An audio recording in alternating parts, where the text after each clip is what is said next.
Hey guys, I think you guys can hear me, and I invited Jason and Patrick who wanted to join us in the last session. Hey, how's it going, Jason? Still good. All right, awesome. So I also invited Patrick who wanted to get in at the end of the last session. So and then there's another person here. Vile had to leave. Steven. If you want to join us in our video chat, we're probably just going to have maybe 10, 15, or 15, 20 minutes left, or anyways. But so let me see if Patrick is trying to join us. So,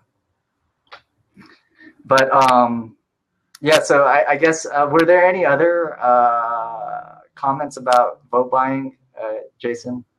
Since that was Well, you know what, like, this one is a sticky wicket because I'm a little bit torn on what's right and wrong and what outcome to expect from the incentive. I mean, EOS is a beautiful set of incentives, and that's all we really have in cryptocurrency. That's how decentralized organizations are. It's all about incentives. And so this particular article puts a restriction on block producers and worker proposal funds. And it makes sure that the incentive does not exist for voting. But we're going to want strong voter turnout for worker proposals. And we would like to have stronger voter turnout for block producers. But voter turnout isn't an end in and of itself. We want well-informed voters. Yeah, that's So the the language for this article, it's a sticky wicket. I'm racking my brain trying to come up with a way to phrase language around this topic that delivers the incentives, that deliver the behavior that we want to see. At the end of the day, we want to see honest voting and well-informed voting.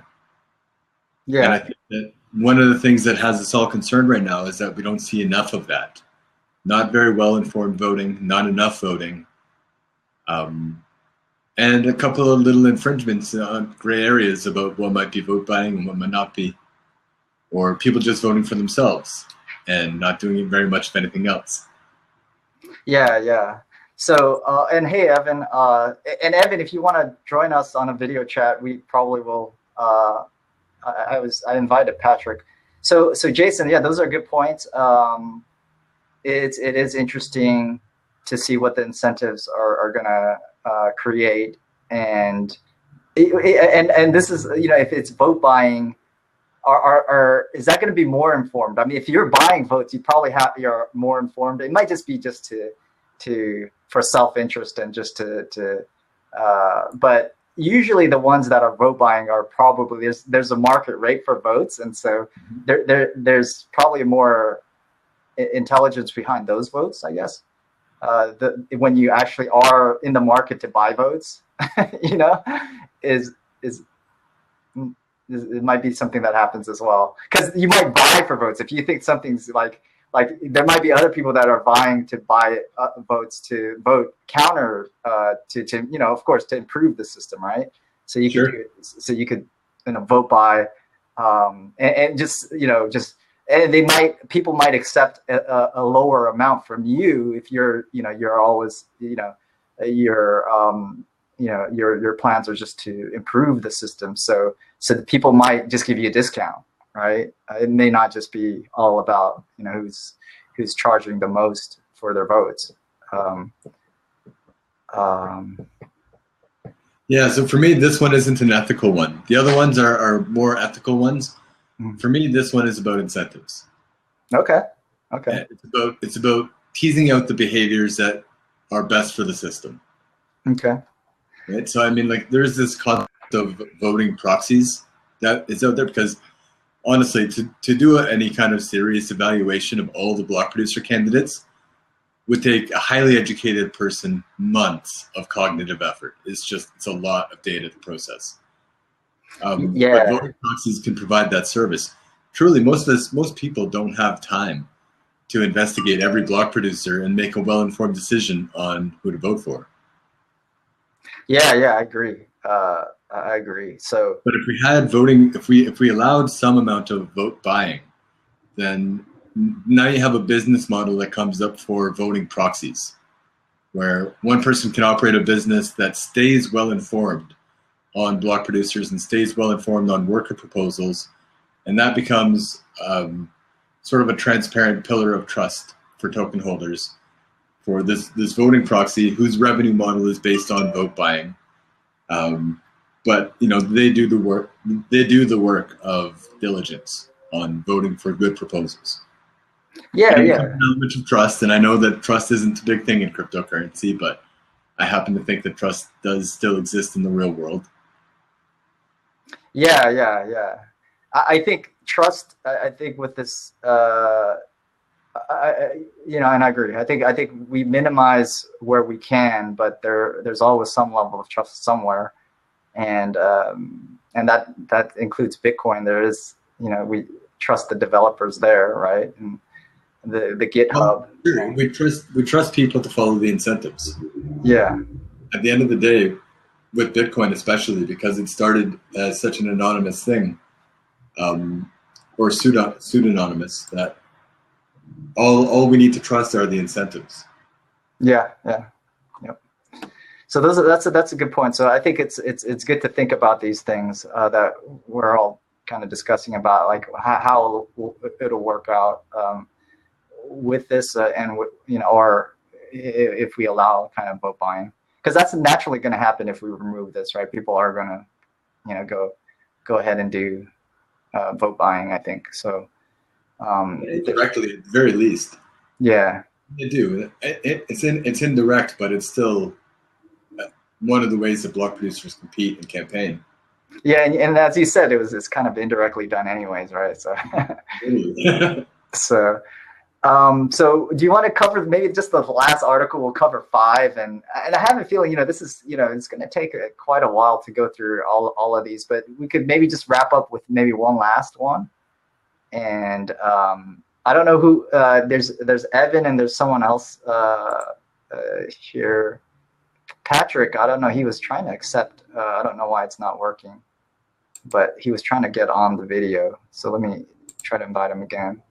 So yeah, we can take a start at it, but again, this is a big concept, and for us to do any kind of justice, like do a good job of getting through the concepts, we'll get a start on it anyway. Okay, so the next article you're talking about? Yeah. Okay, so yeah, let's feel free if you want to read that out. Sure, I'll read it. Article 5, no fiduciary. No member nor EOS token holder shall have fiduciary responsibility to support the value of the EOS token. The members do not authorize anyone to hold assets, borrow, nor contract on behalf of EOS token holders collectively. This blockchain has no owners, managers, or fiduciaries. Therefore, no member shall have beneficial interest in more than 10% of the EOS token supply. Okay, so what are your thoughts on that? And then I can probably respond after too. Well, this is a disclaimer for people on a whole. This is a disclaimer for all the token holders, basically meaning that something that happens on the EOS blockchain doesn't bear any personal liability on token holders, because token holders are not owners, and there is no collective entity that has any legal surface area that can hold a token holder legally liable for something that happens involving EOS, on-chain or off-chain. Yeah, that's a good way to put it. And it's kind of a CYA, liabilities issue, just to protect people, and specifically the actors in the system too, because are the primary actors, which are, I would say, block producers. Yep. Because they're the closest to running the infrastructure, and they're kind of voted in, and typically you have board of directors in a company. Yeah. and they are fiduciaries, right? Board of directors are fiduciaries, right? Yes. So we say, okay, well, yeah, technically, yeah, we don't have anybody there. No one managing, no executives, no fiduciaries, no board, which is true. But the block producers are probably, the most vulnerable to that because they're actually kind of, voted in by the chain to act on behalf of the token holders, and so does that, but again, it's better that they're not liable, right? Because that would be, number one, messy to get any external institutions involved. It does make me think so, but in actuality, what happens if people are upset with the block producers, right? There's like, they consider them fiduciaries, and there's like they sue, they're like, you guys are liable, right? This is a way to protect. I think it's good. I think we want to protect the block producers, but I have a feeling. I mean, but the reality is, people can externally when they get upset, they will, they will act. This article does is it throws down every ounce of legal surface area that could be applied to the EOS blockchain. Yeah. Basically saying we owe nobody anything, and anything that happens here is, like, nobody's responsible. Okay. Everybody is a volunteer, therefore nobody is responsible, and nobody can be sued for anything under any court for any reason. Okay, and that might be good. That might just be a good, just to have. I think this is one of the articles that, especially for external authorities and just people who are not as active in the community, it's something good. Let's use an example just to clarify, just like a hypothetical. Mm-hmm. Let's say that EOS becomes really popular for online purchases, and then PayPal decides that PayPal wants to sue EOS for some sort of market infringement, intellectual property, something or other. Maybe there's a little bit of overlap in the interface, and the EOS wallet just looks too much like the PayPal interface, and PayPal thinks that they can sue us. Mm. Just hypothetical, not saying it's likely. PayPal doesn't have anybody to take to court, and there isn't any token holder in particular who would be liable for that. There might be some other examples too, like let's say Everipedia might be a better example. Everipedia is doing something very similar to Wikipedia. Wikipedia is a going entity, and so is Encyclopedia Britannica. And so Encyclopedia Britannica is for profit. And let's just say that on Everipedia, people copy page for page straight out of Encyclopedia Britannica. And now you have a copyright issue law. Encyclopedia Britannica could try to sue EOS token holders, or perhaps sue Everipedia itself. And what this article does is it throws down every ounce of legal surface area, basically saying nobody owes you anything, and you can't sue anybody here for any reason. Will that stand? Well, I mean, this constitution is really just to be interpreted by the arbitrator. The way other governments, the way nation-state governments and their courts might interpret this constitution, well, they might not even recognize it at all. But what this does, it doesn't empower it. It means this article means that the arbitrator cannot issue an order to the block producers to do any sort of a legal remedy if token holders get sued by somebody else. Yeah, and that would be, I think, a good way to go about it. It just removes, like you said, any legal surface area for external entities to go after. So I think it's good in general to have that, to say there's no liability of fiduciaries in the system. We're all kind of just participants equally. And I imagine they can't really do anything anyways when it comes to blockchains, right? They can't really enforce anything. Right. So So, but it does give people, the notice about, just to reinforce that idea that, yeah, theoretically you guys can't do anything anyway. So, but just in case. Yeah. Constitution. The whole point of this Constitution is that it gives powers, but it also places restrictions on the arbitrators that serve EOS. Right now, there's only one. There's a big conversation. It's a separate conversation happening about other arbitrators, or the correct pathway to arbitration on the EOS blockchain. But this Constitution it empowers the arbitration process. It also restricts the arbitration process. And this particular article places a restriction on the arbitrator to honor the rulings of any other court. Yeah. So, and that's a good thing. So any other comments? Sorry, I think that's any. I don't know if there's some people in the audience. Hey, if you guys want to say hi, I don't know. I think Evan, you're still there. Anybody in the chat want to say hello? But yeah, so I think it's a good clause to have in there. Hey, is it Nako?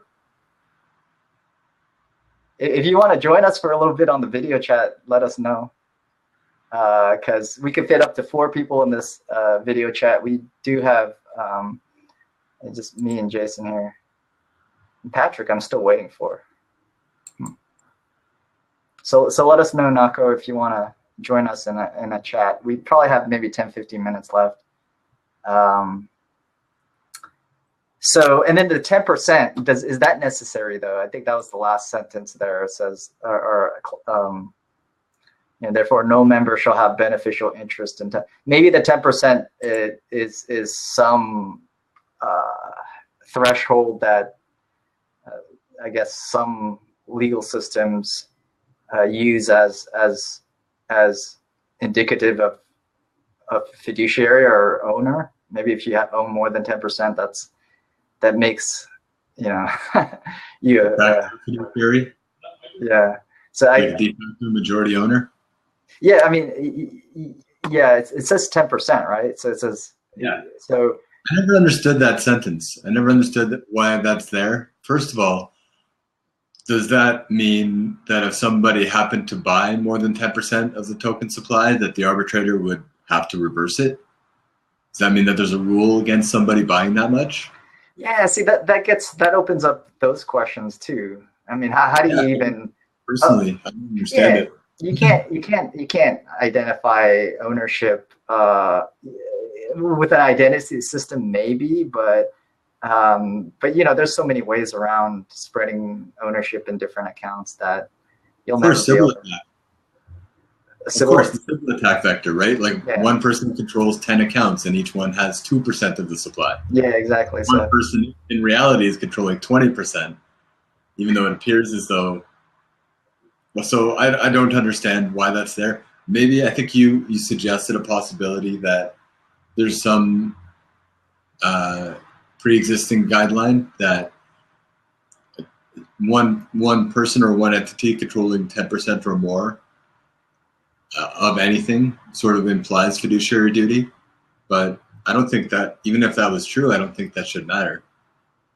Yeah. So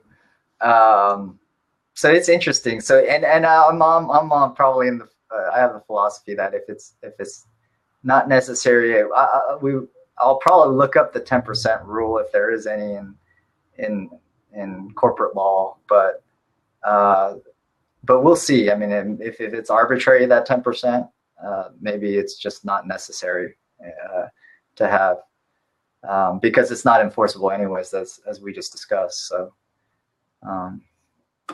Okay, so that it's good. It's good overall to have this, except the 10%. I think maybe unnecessary. Right. I just don't think it makes sense, especially because there's that word "therefore." I meant the owners, managers, or fiduciaries. Therefore, no member shall have beneficial interest in more than 10%. I don't see that as a logical continuum.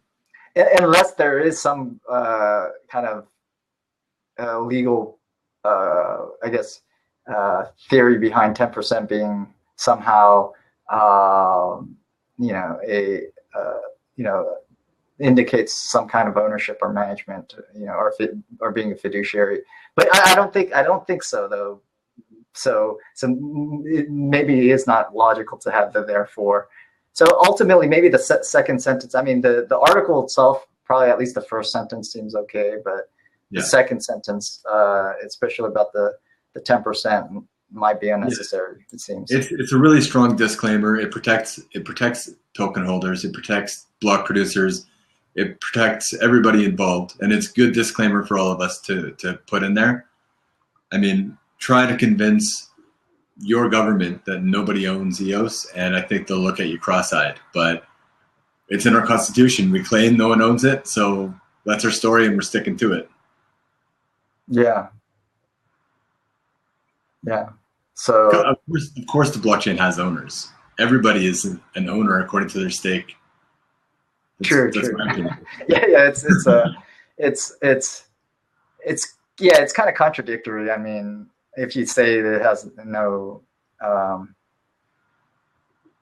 owners, I mean, we're all kind of partial owners. We're collectively, you know, owners of it. So maybe ownership has a stronger meaning, you know, that it's beyond. It's the burden of ownership. It's the liability that comes with ownership. Yeah. We're trying to do a disclaimer on the burden of ownership, which means we're responsible for this thing. This whole article is basically just token holders claiming that no particular token holders, nor collectively as token holders, are any of us responsible for anything that happens on-chain or off-chain involving EOS. But, you know, try convincing your government that that's true, and I think, you know, you'll get a different response.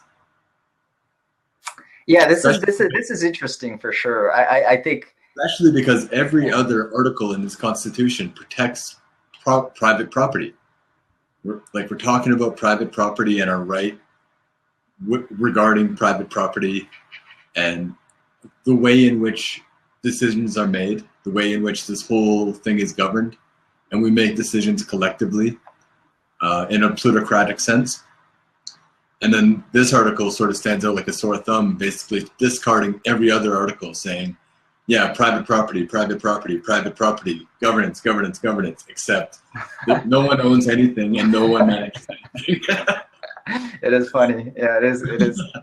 It's contradictory, but that's a lot of what kind of, you know, to prevent any legal liability, that's what happens is, you know, you kind of have these contradictions. So I'm fine with it. That's our story and we're sticking to it.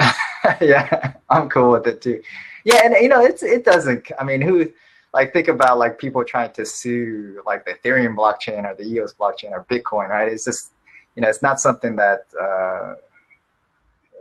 number one, that people can do or people even think about, but you know, and it should be based on, you know, individuals, right? So it's it doesn't get tricky. I mean, if you do have a company that's built on the blockchain, I would say that there's, you know, there should be ways to, you know, in terms of liability, protect interactions with that. So I think that's what corporate law is about, just protecting against liability. Not protecting, but it's just allowing people to be able to get recourse over corporations, just as they would have recourse over harm from individuals, right? So there is corporate law, and most of it is about, you know, where the liability is, right? And so I think we have to recreate that in some ways, or use dispute resolution to resolve all of these conflicts, so that everything's a contract, and that, so Stephen. So you're right. That's what's going on here. It's a legal insulation, like it's a layer of insulation that separates this little bit of property within the corporation and my personal property outside of the corporation. And what this is saying is that if EOS gets sued, then I'm not personally liable with my other assets to cover that lawsuit. Yeah, that's also, yeah, another perspective. I'm thinking about just a corporation within on EOS, but EOS itself as a kind of a corporate entity, that the liability should be limited, if anything, to the blockchain and nothing more to kind of someone's personal assets. And then Stephen makes a mention of, we can't disavow liability, but a judge may not buy it and hold token holders liable. So that's true. An external court can decide, hey, your entire blockchain is liable for this harm that this application on this platform Sure. produced or created. And so a judge can rule that, Steve, and I think, but it's not enforceable either, right? So it's like, it's like, so that's the thing. It's like, how are they going to enforce it? They can't really go after anybody. They might have to go after the BPs if they're really aggressive and things like that. But it's really not enforceable. And so he may, he could penalize everyone through inflation. He says, I rule that you have to inflate your currency, I guess, as a penalty. Again, though, that you would run up against the will of the token holders to vote that in, because the only way that inflation will increase is through a referendum of token holders who all decide together that we're going to increase the inflation rate. Yeah, exactly. One court who's only got authority in one country is never going to be able to get a world full of token holders to do that. Yeah, exactly. Yeah, it is just yeah, it's very, yeah, any of these are like, in terms of enforcing, is just, that's what makes blockchains powerful too. And, Sure is. So I think that's a good thing. But I also think on the other side, we should, naturally there's protections in place for corporations that come out of history and dispute resolution and liability for companies in general. So I think companies that maybe the blockchain itself, it's okay, but if we create these sovereign corporations on top of the blockchain, I do think there should be, under contract law, a way to resolve conflict, where if there is harm done by this corporation on the blockchain, that we can resolve it between ourselves internally. Yes. With certain whatever rules that we have, and that's what I've been thinking about the most recently, is about, well, I've been trying to organize a security token offering. I live in Canada, and in Canada we have pretty strict IPO laws about accredited investors and domestic investment. And the security token offering, the whole point is that we want to invite global participation, and I don't want to limit the investment opportunity to just millionaires. I want to offer this investment opportunity to everybody. I don't want to put a high bar, like a high barrier to entry on it. And so the solution that I've been working out is that if we could register a corporation to the jurisdiction of EOS, then we can make our own law. Yeah, that's fantastic. No, I'm 100% aligned with you. And Nako, you should reach out to Nako, because she's from Canada too, Jason. Okay.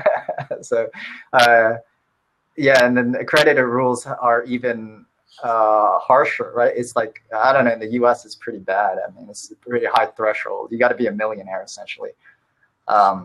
So and I think that's doable to have this under contract law. I think you can create a system that actually is protected from the SEC via contract law, because if everybody agrees to this arrangement, that's going to take precedent over any external factors. They may try to stop kind of people from doing this. So there are issues, but overall, I think if you could just, that's the thing. It's like minimize harm to consumers, and I think you don't have to worry with kind of these gray areas regulation or these as much, because you just don't want like those scams and what's happening in ICOs in general to exactly. We got two problems to solve, right? Like we have the scammy ICO problem to solve. Mm-hmm. I really want to do a good job of disclosures and audits and transparency the way you would with a good IPO.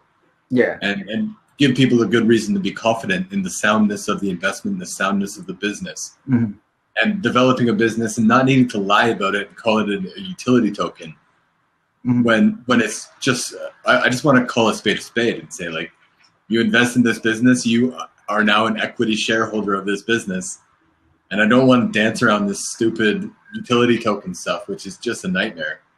Yeah, I think, yeah, no, that's a great point. I'm totally 100% in agreement with you, Jason, there, because I think people shy away and they do these things that call things, utility tokens, and because they're so afraid of it being a security, but they I think the presumption is that there should be regulation on securities, right? But we're challenging that. We're just saying, well, there should be some regulation on securities. I think that the regulation on securities that says only millionaires may invest, I don't think that's a good regulation. Personally. Okay, and then that's a better way to put it too. That hey, that we're trying to create a system that's more fair in general. So whatever regulation that is there, we're just bypassing that. But just the idea that the SEC or whatever is on the right side of their regulation, it does not make sense. I think that should be challenged, and that has been challenged. I think that's why crowdsourcing and all the Reg D and the other in the U.S. there's certain new regulation that tries to open it up for smaller investors. So I mean they're trying, but it's not effective, and I think it removes opportunity from smaller investors to invest. So and then the big thing is that I agree, Jason, that if we are able to do this on the EOS blockchain and call a spade and just say call it a company, call it a security, whatever, we'll make our own regulations that are more appropriate and that are that enable people to participate and grow their wealth. I think that's a better approach, because ultimately I think there is sovereignty on the blockchain, and might as well take advantage of that, just because we can create better systems anyways. So well, that's the beauty, and that's what we're really here for. And I know that we'll return to the Constitution talk, and I know that this conversation isn't about price or anything like that, but I really think the most viable pathway to an increasing value of the EOS ecosystem is to do big business on the EOS ecosystem, and to do real capital, to do real corporations, to open it up for business, beyond just digital assets and beyond just games and apps. I'm talking about like brick and mortar businesses. Yeah, and that's going to be. I agree with that. There's going to be challenges there, just because most big businesses are so tied into the traditional infrastructure that they're going to abide by their the traditional systems, and I think that might be okay. Maybe it's the idea that, hey, EOS is an alternative way to create these new businesses that eventually more and more and possibly larger institutions can adopt because it's more efficient, and they don't have the same just inefficiencies with their structures. But we'll see. I think the big businesses you're talking about, hopefully that's the case. But I think we have to stick with. Oh no, I don't expect an established big business of today to jump on board. Yeah, I'm just saying once we have a precedent set for people having successful capital fundraising for a business using this token.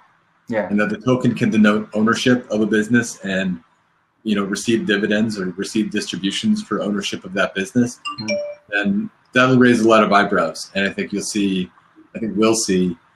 a general gravitation of new enterprise in future generations raising capital this way. Yeah, that'd be fantastic. I mean, that's the hope. I think I'm glad you're going that route, because that's this, Yeah, the most. And we should get onto the Constitution. I know we're getting there. We should probably actually should end. Well, I end think it. there's room for this. Like, I've got this idea sort of fermenting in my mind, and I really want to wrap this thinking around the articles of the Constitution, so that there's at least something that can be interpreted from the Constitution that does entitle an equity owner, a security token owner, to a certain degree of transparency or audit or disclosures or dividends.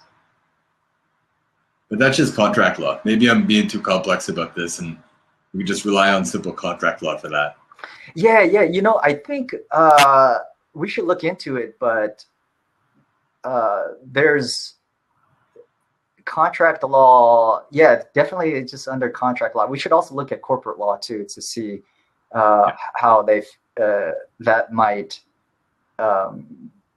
apply to EOS as well. So between contract and corporate law, I think that, we can learn a lot and see if there's anything we need to put in the Constitution, or just maybe just leave it up to contract law, and hopefully that'll suffice. So kind of the most exciting aspect of this whole thing and this whole time is that in some ways it's like a blank slate where we can take the best of the best ideas and even be creative and come up with an even better idea and set a new global standard, or set a more preferable global standard. Yeah, and so Patrick mentioned corporate contract can be included in the Ricardian contract. So, and that's true. Yeah, I mean that's essentially, it's a good structure, I think, to have just in general. And I have to look at the history of corporations. I think earlier in the very earlier section where Vile kind of made some mention of that. And but yeah, that discussion we should have. Also comprehensive by the machine code in this case, the smart contract.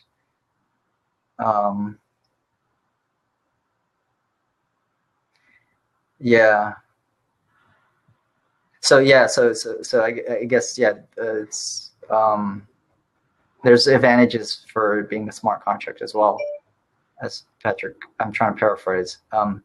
Hey Patrick, I tried to invite you. So sorry for that tangent. Yeah. So yeah, sorry guys. So I guess we could. No, this is a great conversation, because I this is really the main purpose that I have as well, Jason, just to get these. This topic does pertain to Article 5, no fiduciary. Yeah. Because if you want to have any sort of reliable governance of corporate law, like a unique set of governance rules for corporate law in cyberspace, then the concept of a fiduciary probably needs different language around it. I don't think we can get away with just throwing down every ounce of legal surface area and saying nobody owns anything, nobody's entitled to anything, nobody manages anything, nobody's responsible for anything. That's true too. I don't think that's going to fly. Yeah, that's true. I think ultimately, they can't enforce anything outside of it. But yeah, you're right. We should clarify these statements and make it more, make it accommodate some of the things we were just talking about. So how we'll do that will be interesting. Because I think, though, the unfortunate thing is just the perception of it being a security is what I guess most members in the EOS community want to avoid, right? Just any association with companies or securities being a security. So it's almost like maybe it's better not to kind of stoke the fires and mention anything about like this, company formation or that's that. Maybe just whether it makes sense or not, just to say, hey, there are no owners here. It might be a better route, and then build on top of that. Build the corporate structure on top of that. So Stephen, we struggle with this a lot with the EOS Cafe DAC, because like, as a decentralized autonomous, we call ourselves decentralized autonomous community. We're building up to something that resembles a business plan. And I mean, if I'm calling a spade, it's a business plan, plainly. And we're constantly juggling around with this problem of having no legal surface area. It's tricky. And this whole idea, this idea of fiduciary duty, it's definitely a topic that needs to be addressed. You can't just leave this one out of the document. The topic of fiduciary duty, it definitely will be addressed. I just think that we've already identified the last sentence of this article. I don't understand it. This no more than 10% thing. I'm not confident that belongs. But I think that you could probably just take a fresh approach to concept of fiduciary, still protect the token holders from being held personally accountable, unless otherwise specified in the contract. So maybe something like voluntary fiduciary duty.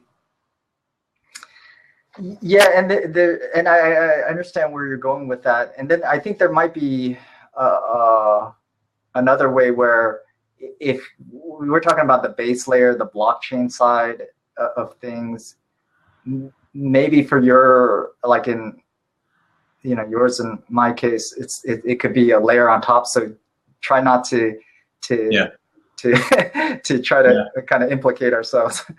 Keep it simple on the base layer, right? Yeah, exactly. And then we could have something on the other layer, at least. We have a lot of flexibility there, but to remove any kind of insinuation that we're like this new entity, or even EOS itself is like a company or blockchain company, right? We want to probably remove any insinuation that that's the case. But it is fascinating to see. So yeah, I look forward to seeing more about what you guys come up with the EOS Cafe DAC. And just real quick, I guess Patrick is not able to get on. This constitution is only for the mainnet and not for side chains where KYC could come in. So yeah, side chains and other chains can use this almost to interoperate with the traditional systems. So I think hey, Jason, I think we're a little bit more on the kind of the gray area side and alternative, which is exciting. But then there's the other side where people just want to interoperate with the real world. So I think there's a decent sized contingent that want to just interoperate with the existing systems and figure out the best ways to do that. I think I would include in that, like Ian Grigg is really about just interoperating with the traditional systems, and not really kind of being as aggressive with these alternative organizations. That's true. I've seen that. Stephen asked, what country corporate laws differ in different countries. That's true. There are. So Jason, you should look into ULIX. Oh, I have. Okay. So for all these various types of law that are beyond contract law, I think we could really rely on contract law. But if we want a kind of a wider legal framework, that's that I think that can help us is for civil and common law, and they also have business code. International business codes that some document they refer to. So it can almost be in place of kind of a lot of the arbitration kind of methods that we can use as well. But I mean, that's a, yeah. So Jason put the resource for ULIX. So that can give us a good foundation for just broad legal structures. I think they might have some corporate law in there too. So if we create some, we use this more open source law legal framework, and really that,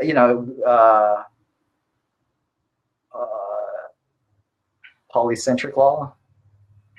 Yeah. I think if ULEX is kind of like that, you can, so is that yeah, it says polycentric. I don't know what they, yeah, so I haven't clicked on the link, but it's essentially open source law. There's another link too. This one's more, Jason, do you have like the ULEX? I think that let me just get the other link too for ULEX. I think it's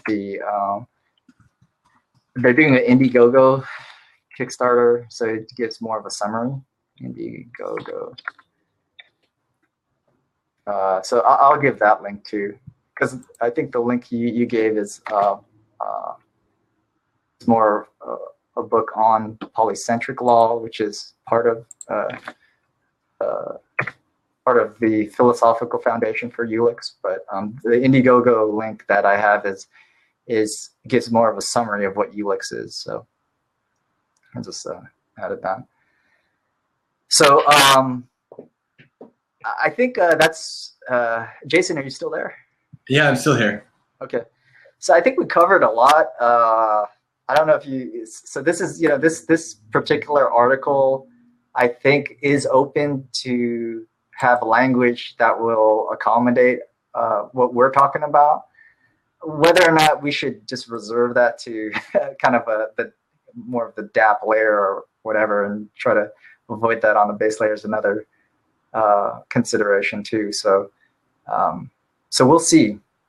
I think whether it makes sense to just have a specific article. So I think that's something to maybe as a.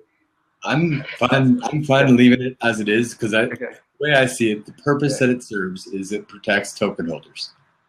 Okay. It protects participants. It basically removes all the legal surface area. Okay. Nobody owns it. Nobody's responsible for it.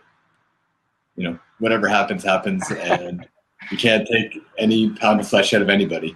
Yeah. It's like it's like the ERC20 token, right?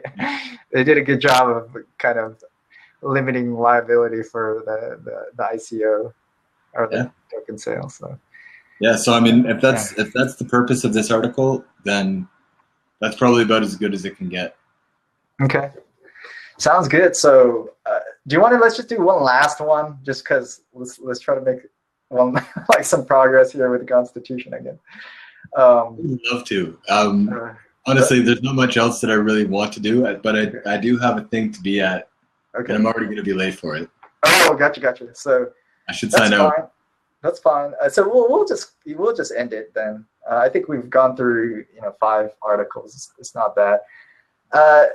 So we'll continue to do that. I'm having a feeling, maybe just to switch it up, maybe we could go in the next week, just start with version 2 of the Constitution, just because I think it's shorter, right? The version 2. It is quite a bit shorter. So, and actually, Article 6 is pretty straightforward. Okay, I mean, we could go through that right now real quick. I've been banging out in like 3 minutes. Sure. Okay, so let's just go through that just so that we're making progress. Article 6, restitution. Each member agrees that penalties for breach of contract may include, but are not limited to, fines, loss of account, and other restitution.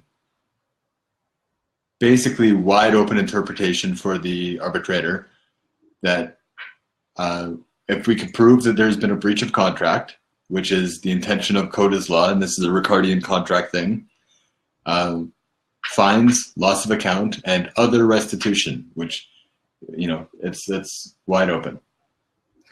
Yeah, I don't know about the wide open nature of it, but to me, it's restitution under arbitration, binding arbitration is almost like it's implied, it's a given, isn't it? Right? So I'm always thinking, okay, maybe we should just say, all the members are bound to contract law and arbitration, and just have this blanket statement, and then not specify all these articles about restitution, lying, or what I'm saying is, like, I feel like just to simplify things, is it required because contracts isn't it a given that you have restitution, like there are Well, no, it is a given that you have restitution, but the whole point of this document is that it defines the power of the arbitrator and defines the power of the block producers.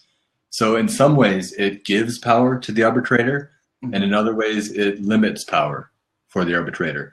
And if I was going to criticize this article for any reason, it would be that it's not specific enough, because penalties for breach of contract may include, but are not limited to, fines, loss of account, and other restitution.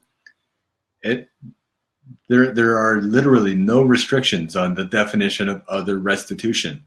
What if the penalty is, you have to wear your least favorite team's hockey jersey and hang out in the public square for a day, professing your love for your least favorite hockey team?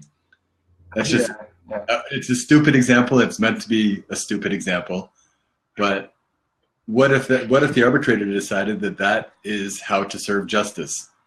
To restitution on breach of contract is something other than a transfer of tokens or a loss of account. Yeah, and I think it should just be limited to what's enforceable anyways, right? So it should be just proper to EOS tokens specifically, or any assets. I guess, yeah, you could create different assets on the blockchain as well. So but anything outside of that, just to make it broad, so broad is not good. Sure. What if the arbitrator says that in order to resolve this breach of contract, you have to cut your hair and shave your beard? Yeah. And would you comply with that, or is that enforceable? I don't think this article is specific enough. Yeah, and we have to be specific, especially if it's when we're talking about limiting the arbitrator's power, right? So the U.S. Constitution doesn't have language like that, where it's like, it's precise, the language that they use. It's everything's enumerated and everything is yes. So anyway, so I would agree that comment about just other restitution is too broad. But and then I'd also argue, just to simplify things, if if we're limiting their powers, or it's just, I just feel like it's almost as if I want to just tell token holders that, hey, you just agreed to contract law and arbitration, and it's something as simple as that, rather than getting to the details. I just feel that that's just a more efficient perspective to take, because the reality is no one's going to even be reading all these articles anyways, right? Like the more every single article that you have in addition, like everything that you add is going to get less and less attention, right? Well, sure, people don't read the laws either unless they need to, right? So if a person has a grievance, I think they will turn to this document. Yeah, and then it's the same thing with user agreements. I feel like most people don't read user agreements, so I guess there is. I feel they have to. Yeah, so it's maybe an unfortunate reality that people are bound to anything that they probably didn't read, but always just click that I accept button, right? That's what happened. Yeah, no one actually, other than maybe a few lawyers, will go through and just maybe. But anyways, I would say 99% don't. So these contracts, anyways, I'm digressing too much, but that would just be my overall qualm, was that, all these articles is it absolutely necessary? It's just my thought on it. So, but I don't want to harp on that. So yeah, that's good. So overall, it limits the power. New enterprise. If a person wanted to organize a business on EOS, and it was a serious undertaking, that this is part of the process. Blockchains are competing with each other quite fiercely. Like the competition for the blockchain of choice for enterprise, whether it's going to be Stellar or Ethereum or Neo, or there are some serious contenders, and EOS is, to me, leading the pack at the moment. Even though Ethereum is still number 2 market cap, I believe EOS is in all likelihood going to be the one. But people who are serious about the undertaking of doing business in a blockchain like this, I think people will take the time to read the Constitution and understand how governance will work in this space. I mean, the big advantage of EOS is that it's got an element of governance, which is important. It's good for business.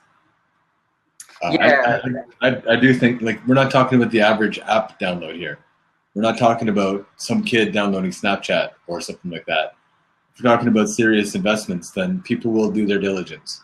So that is a good point, but maybe then the next question is, where this constitution or these types of agreements should, where they should be, whether it's at the dApp level or at the base layer, because I think there should be very, a lot of these details hashed out in especially on the dApp layer, but I think if we keep the base layer minimal, I think you still can gain the same advantages where you have this explicit language on the dApp layer, and where you have more flexibility, and sometimes it can deter more people from using it if there's too many articles that people disagree with, right? So to keep it very minimal so that you're not, creating contention. I agree with that. The correct math is the simple math, and there's always a certain brilliance to simplicity. Mm. But those are good points, and we want businesses to come on board. Hopefully, there's there's going to be KYC necessary, and again, this is a different crowd that wants to interoperate, very strictly with traditional systems, and so there needs to be KYC, AML. There needs to be all of this other stuff that I think at a dApp layer that would be great. I think that can be done, or maybe a side chain. Warbly is one example of a chain a sister chain that's trying to accommodate for these KYC, AML, and traditional systems. So Patrick, I don't want to. So why don't you specify in Article 6 the word member by exactly the actors, and in another article also. So each member agrees. Each member agrees. Yeah. So this wasn't defined in the same document, but the introduction statement used the word member to refer to token holder. But I think it's more broad than that to say that a member could be a token holder, and a member could also be, a block producer, for example. But to me, I interpret the word member as to mean token holder. Yeah, so that's kind of funny, because if you look at Article 5, it says no member nor EOS token holder. So they make a distinction between a member and a token holder, right? So that is inconsistent. That is inconsistent. So, and I would agree that I would think a member is a token holder, human, right? Rather than, and so this is, and I agree, Patrick. I mean, the definitions, is it an account? Is it a person? Is it a company that can be a member? What is it, right? So maybe defining that, as we spoke about earlier, can make a difference. Yeah. So, and it could be a block producer. It could be an arbitrator. Yeah. It could be any of those. Yeah, but block producers are token holders. True. You can't be a block producer unless you have an account. That's for sure. Yeah. So, okay. So that's an interesting one. So I think we'll end with that. But other than that, I mean, it's just so, breach of contract, fines, losses. I think the only thing with that is that other restitution is too broad. And then the other point is, do we need this in the first place? That's why I feel like it's great. I see the intent. I think it can improve things, but I'm just in the thinking that, hey, if it's just, it has to be almost absolutely necessary in my mind now to just simplify the process and, you know, keep the details on the DApp level, you know, especially. And that's another whole big debate we had last week about whether it should be at the DApp level or I agree with you, and I think we should be going for simplicity. I think that simplicity is the key to making this whole thing ideal. Okay. And I think maybe the best way to deliver simplicity is just to remember the purpose. The whole purpose of the Constitution is to grant certain powers to the arbitrator and also limit those powers. And those are the two sides of what this thing needs to do.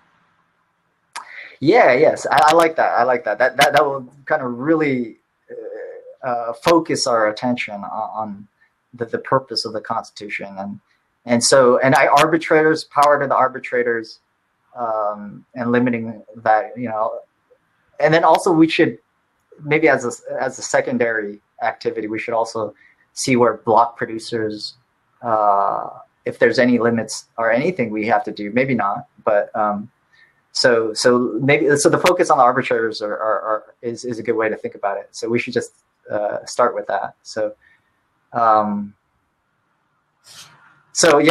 think you probably have to go, right, Jason? So yeah, I do. It was a great conversation. I'll join in next week again. Yeah, that'd be great. That would be great. Thanks a lot. See me in Telegram and EOS Go, and go EOS. All right, Jason. Thanks a lot. So yeah, we're gonna wrap up soon. Patrick, I know you mentioned Article 7. We did 1 through 6. Maybe we'll do 7 next week and then try to start with version 2, just to get that started earlier, and then go back to version 1, just so that, you know, we're kind of balancing a little bit. So it's okay that. So yeah, Patrick, if you want to ask your question or join, feel free to join. I don't know who's left out there.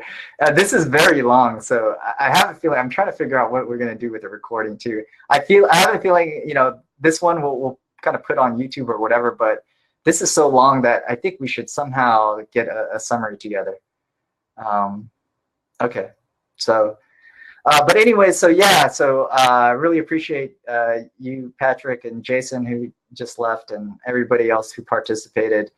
I think we're getting more clarity about, you know, the existing Constitution, and we should continue to do this. Go through all the clauses, all the articles. It's 3 a.m. in Switzerland.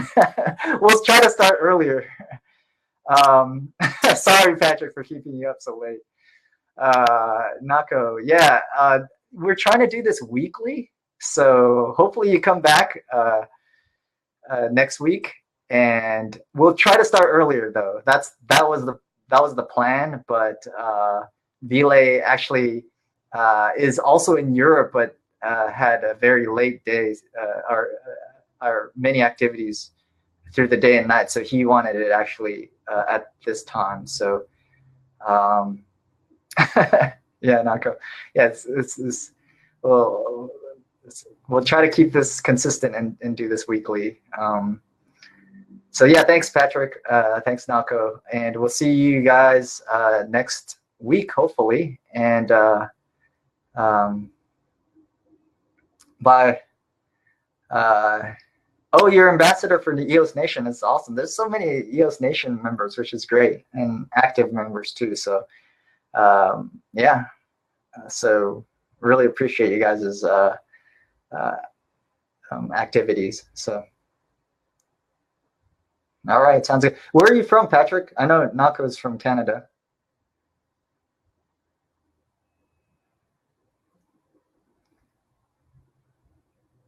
Oh yeah, Switzerland. I think you mentioned that. So yeah, that's fantastic. Yeah, Switzerland's a great place for crypto for sure. So hopefully you can influence Crypto Valley in, you know, the EOS ecosystem. Started a startup. Nova Crypto. Okay, yeah. I think I might have, you might have shown it to me, or I might have come across Nova Crypto somehow. So, but I'll check it out. I'll check out Nova Crypto. So, but anyways, I'll see you guys next week. Really appreciate it, and